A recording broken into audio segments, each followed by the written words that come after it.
why is it important to have women in peace negotiations, and what are the barriers to women's participation? Peace is a very nebulous concept for some people, but it is really quite simple.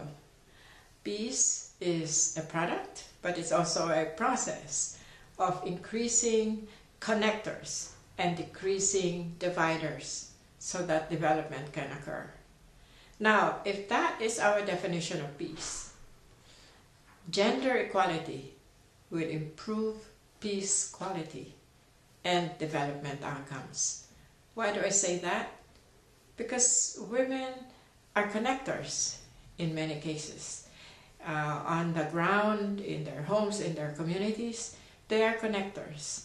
So if they are outside of any peace process, and sometimes they are there on the ground, but not around the table. Now, why is that their participation around the table is important?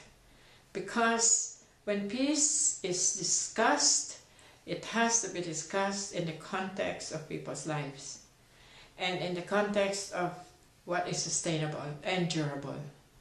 And women who hold families together, who hold communities together, how can you have a durable or sustainable peace without women? And at the table, at the negotiating table, is where those decisions are made.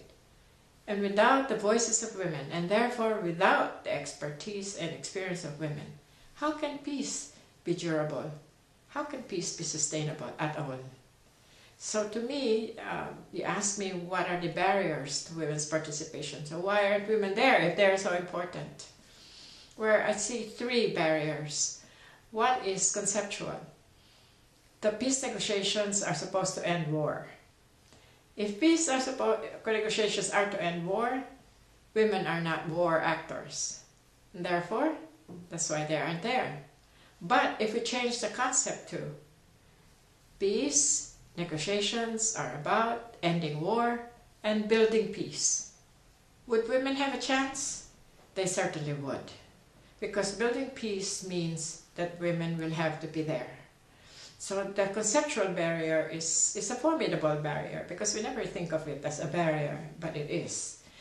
Number two, it's technical. Women have had very little experience in a sense of being in the public space, making decisions, doing the analysis and coming forth with problem solving. But if you think the technical part is an important part because it's where skills are necessary, knowledge is necessary. So that's where the training comes in. So the kind of work, for example, that is being done in training in negotiation, training in mediation, training in communication, that's a very important part of getting women around the negotiating table. And lastly, the political part. I think that's probably the most difficult barrier because it is an acknowledgement of the importance of women in decision making.